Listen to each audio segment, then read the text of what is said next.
Kapidongski TV. Andan din po si Kapidongski.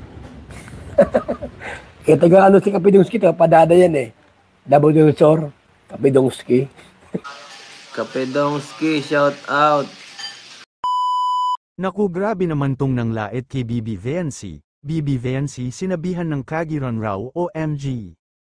Mapagpalang araw mga idol, please huwag kalimutang mag-like sa bidyong ito at paunawa tapusin muna ang buong video at unawain ang nilalaman ng bidyong ito at bago magkomento, shoutout pala sa lahat ng mga solid Kalingap supporters lalo na kay Sir RP Max Vlog, my twin Phil Italian family at kay Mami Lydia Nab Ide, salamat po sa lahat ng mga kabutihan ninyo sa akin.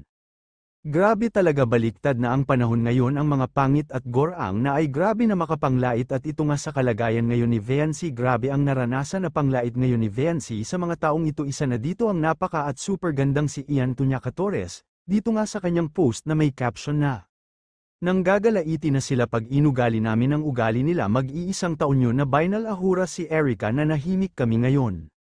Mag-post lang ako ng hindi talaga tabasyang ay di kasi kayo manahimik at mag-move on, pasok ng pasok sa page namin at kung ano-ano na lang pinagsasabi, di nyo rin matanggap na yung ipulutan dito chicken feet, di nyo naalala sinabihan siya ni Fafa Edong mag-ayos ka naman.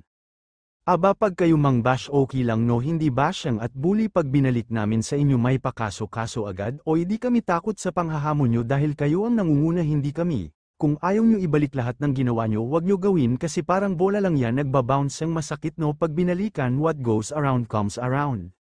Kagiran ng peg, wag manglait para di namin yun ibabalik na nahimik lang ako sinagad nyo kaya we have some freedom speech naman, so that's all guys. Tapos may personal na kayo, so go on come and be breathless. Ano kanyo soft drink, so ano yun GSM o Hillbase edit pa more kahit may ebidensya. At dito nga sobrang tawa ako sa solid team Kalingap sa kanilang post na tungkol sa ang nilait at ang nanglait at ito nga picture ni Vency at Ian.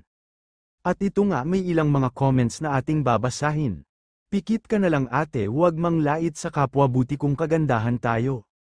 Dahil nang lait ka pa, Diyos mio, wala ka sa kalahati sa ganda ni Vency, man alamin ka gusto mo lang yatang sumikat. Ang ganda naman ng nanglait, kamukha niya si Petrang Kabayo, promise sobra. Buweset tiningnan mo mature na ang face girl, maganda pa ako sa'yo laiter ang palaka, pasensya ka na, ikaw kasi nang aano ka eh.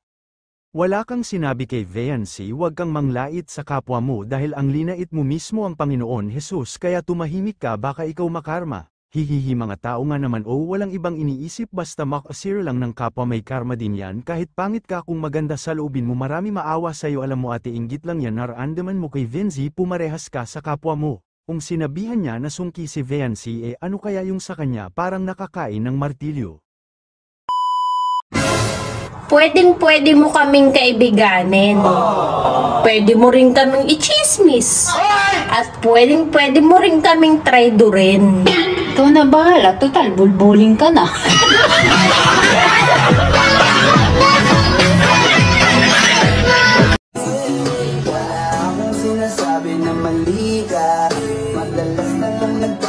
Mali siya, limot ko na yung unang beses na nakasakita.